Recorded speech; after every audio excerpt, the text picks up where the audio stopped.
tercipta nuansa agama. Saya kemarin sempat awal datang ke sini, ternyata dengan sudah ada pembiasaan untuk sholat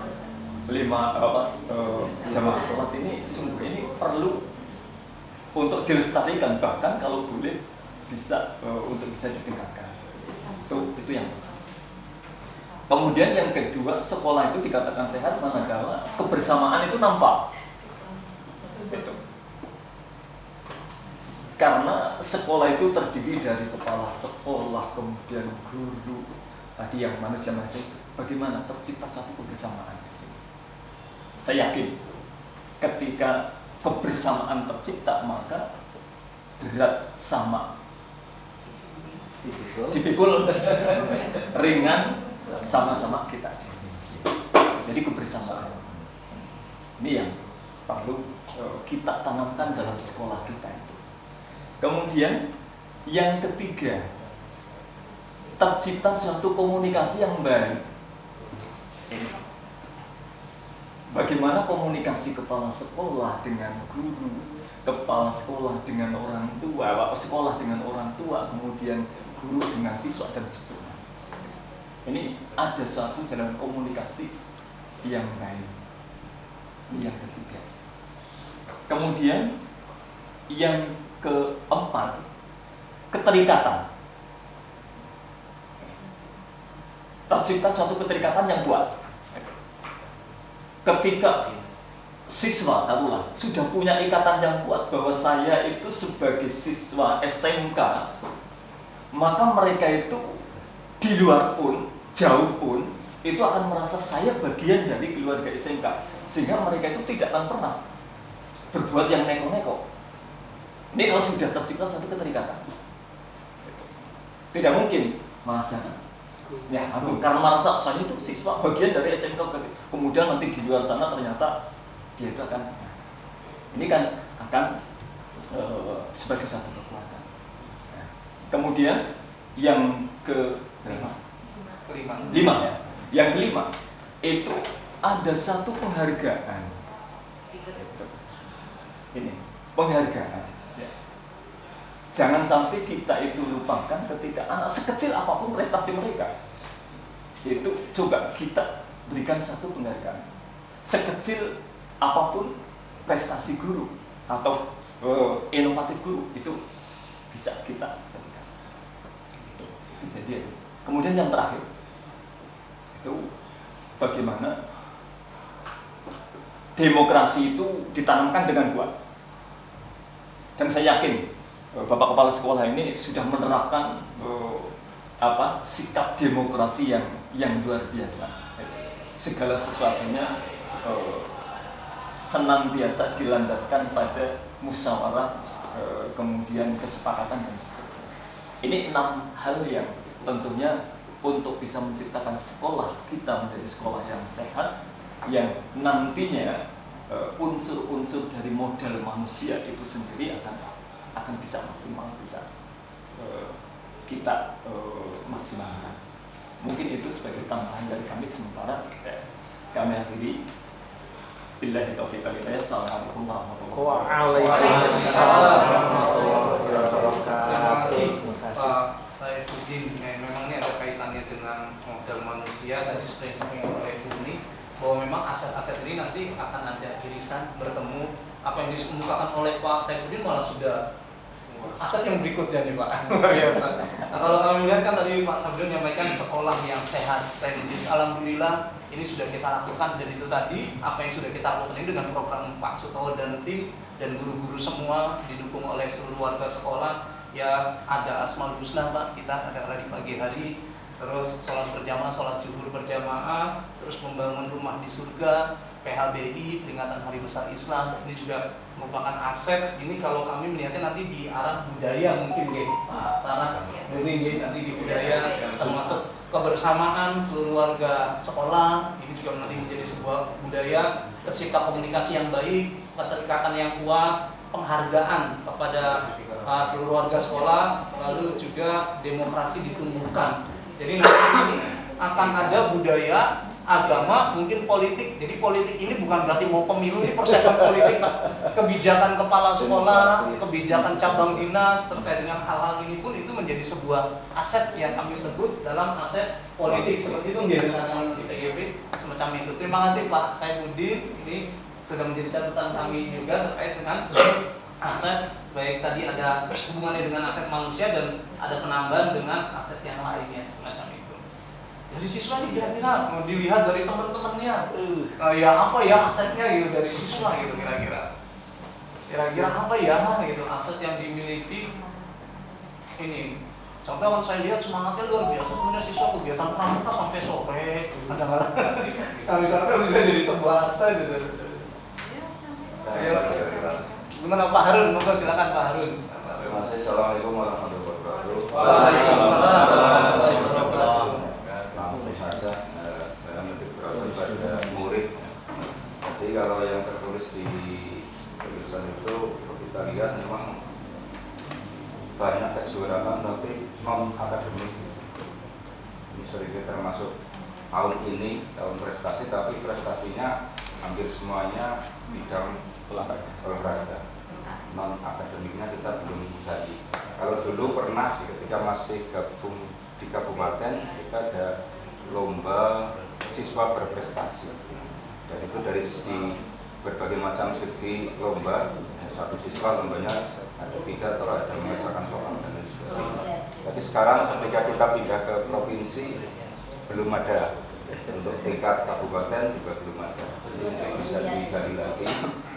Nah, kemudian dari segi yang kami lihat lomba-lomba itu ini ada peran yang sangat penting sekali, yaitu guru ekstrakurikuler. Yang di situ mungkin kalau guru profesional ada S1, S2, ini guru yang setiap hari hadir mungkin. Tapi guru ekstrakurikuler yang tentunya dari luar itu juga termasuk aset juga. Itu. Ya kira-kira itu dulu Pak. Terima kasih. Terima kasih Pak Harun. Ya, memang SMK Negeri 1 Bukateja, saya nggak tahu di SMA apa ini juga kaitannya dengan kultur Pak masyarakat Bukateja gitu. Oh, lebih prestasinya kok di non akademik. Dulu juga SMA dengan sini kalau voli itu sering itu ya Pak, berlomba-lomba gitu ya Pak. Ya, bahkan atletik dulu juga ada semacam itu gitu. Non akademik memang luar biasa. Ya walaupun akademik kita sudah mulai tumbuh sedikit-sedikit. LKS ini juga merupakan akademik. Dulu memang benar Pak Harun ada lomba siswa berprestasi. Saya dulu juga panitianya kalau nggak salah Pak, diminta tolong MKKS Pak Heru bantu ya. Dulu kita punya juara itu buat motivasi. Ini juga seluruh siswa juga. Ada dulu namanya siswa Esa Astri Sutarjo. Itu dulu siswa DPIB. Kalau rekan-rekan guru yang sudah langsung mungkin tahu, dan itu dia pun lolos ke melanjutkan kuliah di UGM bidang vokasi, itu pun juga karena portofolio. Jadi dulu juara 1 siswa berprestasi kabupaten, terus untuk siswa lomba Ki-Hajar Dewantara Pak provinsi itu dulu juara 2 secara provinsi Pak gitu. Dulu yang bimbing salah satu saya, termasuk saya sebagai waktu itu dulu matematikanya Bu Kesi, siapa yang Bu Kesi ya, itu Pak dibimbing. Jadi memang itu kita mudah-mudahan ke depan itu tadi sebenarnya saya yakin kita sebenarnya punya potensi Pak. Cuma belum di inventarisir saja semacam itu. Saya setuju Pak Harun. Ini juga pelatih. Ya, kita sampai lupa.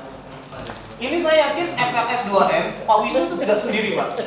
Nah itu ada pelatih dari luar. Dulu nari sempat juara pun kita tenaga profesional itu pelatih. Nah iya berarti ini juga ada ini aset juga bahwa pelatih ini yang kita punyai. Voli pun kita juga pelatih dari luar. Iya pelatih. Nah ini menjadi sebuah aset juga gitu semacam itu. Ya baik, terima kasih Pak Harun. Ada lagi, ini baru sampai aset modal manusia. Modal manusia kalau sudah kita lanjut ke modal berikutnya nih, yaitu modal manusia cukup mungkin? Cukup ya? Baik, kita lanjut ke modal sosial. Nah kalau modal sosial itu dicontohkannya itu yang namanya sosial berarti kayak bina lingkungan dengan sekitar. Kalau di saya itu misalkan kerjasama yang baik dengan stakeholder yang ada, misalkan dengan Polsek, Koramil, semacam itu. Terus kita kan sering kelihatannya pelaksanaan kerjasama kemarin itu dengan BNN, mungkin ada acara khusus BNN, terus ada acara dengan Puskesmas. Kita juga ada MOU ya, Bung ya. dengan puskesmas, dengan Lanut kita terkait dengan pekan disiplin kalau tidak salah. Nah, ada acara itu siswa dilaksanakan ini. Nah, ini menjadi sebuah aset sosial atau budi. Kalau di SMK itu pasti kita ada aset sosial dengan dunia usaha, dunia industri. Nah, mungkin kira-kira ada masukan lain lagi dari apa mungkin yang sudah tertulis di situ dan ternyata mungkin belum tersampaikan. Kalau di situ Kapolsek sudah, kecamatan, batalion, Despranada, terus itu apa Ibu, pemuda, Pemda, Sekda, Dinkes, itu perpustakaan daerah itu sudah cukup banyak. Itu dari lihat sosial dari kalangan pemerintahan. Itu terus ada dunia industri semacam itu.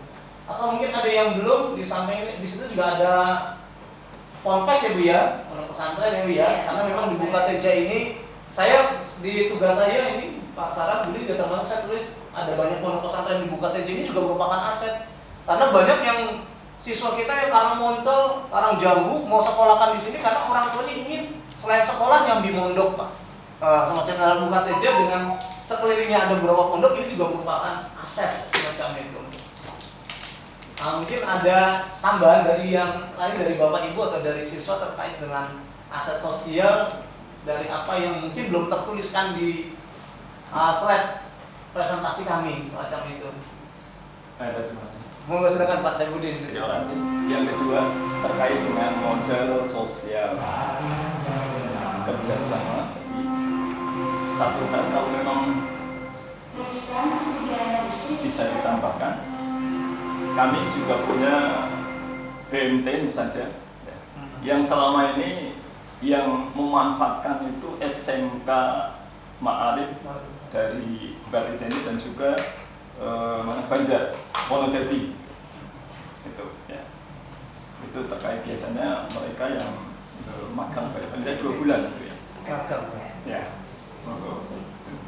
Itu yang terus yang kedua, sebetulnya kami juga ada satu organisasi Jam'iyah Ruqyah Aswaja JRA itu yang sementara ini yang baru memanfaatkan itu tingkat MTS itu ya, kemudian SD dan alhamdulillah kemarin SMK Karangmoncol itu meminta kami untuk bisa mengadakan suatu terapi Qurani khususnya untuk kelas 12 gitu, ya. Karena apa? Di sana, nah ini nanti terkait dengan apa ya? Pemahaman yang keliru selama ini kaitannya dengan ruqyah. Masalah ruqyah mesti banyak yang menaikkan itu suatu kesurupan, ya. Atau mengeluarkan jin dan seterusnya. Padahal itu bukan hanya sekedar itu hanya satu bagian. Yang ditayangkan di TV itu kan memang karena bisnis ya, bisnis itu lebih ke bisnis. Tapi kalau kami tidak, kami semata-mata karena dakwah bahwa Al-Quran itu sebagai sifat, wanunazzilu minal Qur'ani ma huwa sifat, sehingga kami lebih cenderung untuk mendapatkan. Sehingga di sini untuk Ruqyah Aswaja ini bukan hanya sekedar mengobati mereka-mereka yang mungkin kena gangguan gaib, tapi ternyata gangguan mungkin malas belajar atau mungkin anak yang ternyata suka bolos, kemudian emosional dan seterusnya, itu diantaranya. Itu boleh jadi itu masuk dalam modal sosial. Itu aja, terima kasih. Assalamualaikum warahmatullahi wabarakatuh.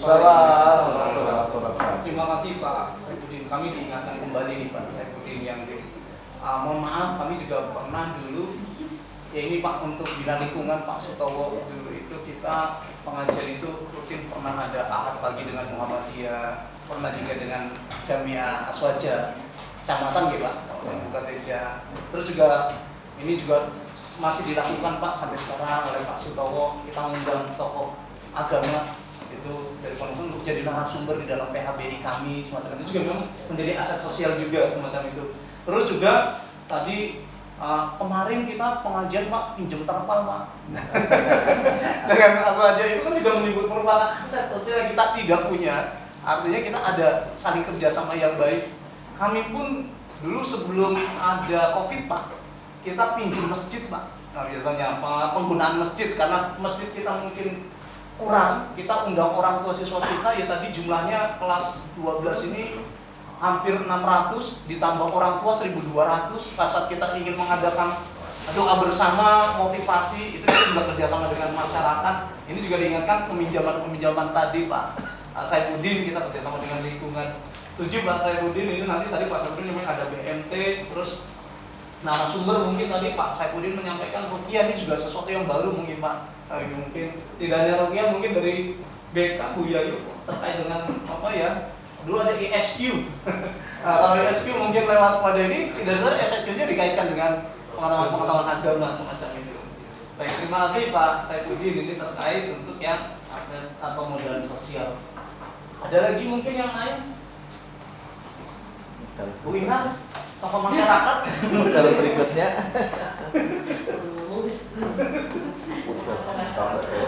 Dalam Bang, oh iya di sini Bang belum ada sih. Ya, dengan Bang kita BKH gitu ya Pak aset sponsornya biar kalau kegiatan saling dukung support gitu ya Pak.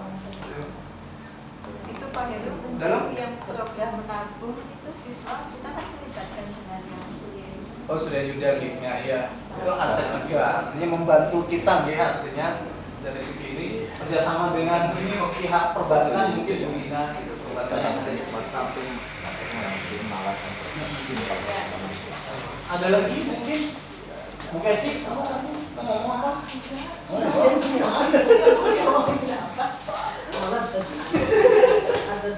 Udah mau ngomong kan tadi kayak mau ditahan-tahan gitu Orang tua murid. Iya, orang tua murid punya yuk. Baik, kalau memang tidak ada modal sosial nih sudah semua kan? Lanjut, baik. Akhirnya kita lanjut ke modal politik. Nah ini jangan diartikan ini mau tahun politik, nanti mau modal politik. Saya ingat lagi pas ini Pak, contoh ini ya Pak, pemimpin dilematika ya Pak ya. Saya sempat mengangkat ini Pak, terkait dengan pemimpin dalam mengambil sebuah keputusan ya Pak. Dilematika ini, dilema etika. Saya nyontoh kasus saya itu Pak Ganjar Pak saya angkat. Pak Ganjar jadi terkait dengan beliau ini, tapi saya tidak lebih arah mendukung atau tidak, tapi saya lebih lihat ke arah profil, artinya beliau dalam keadaan yang dilema, artinya partainya ini tidak mendukung misalkan, tapi masyarakat mendukung, bingung mau maju atau tidak, saya angkat itu. Nah ini bukan arahnya ke situ politik ini, tapi politik ini arahnya kebijakan, baik kebijakan kepala sekolah atau kebijakan yang ada di sekitar kita dari kecamatan, dari cabang dinas, semacam itu Bapak Ibu. Nah ini politik itu arahnya ke situ. Nah kalau di sini ada satu sekolah negeri berbasis industri, terdapat banyak SMP dan MTS di sekitar sekolah, memiliki public relation dan kemitraan. Mungkin ada hal lain yang belum disebutkan terkait dengan modal politik. Ada Pak. Monggo Pak Sutawa. Ya, regulasi pendidikan dari kementerian yang Iya Pak. sangat yang menjadi pedoman Iya Pak. pokok.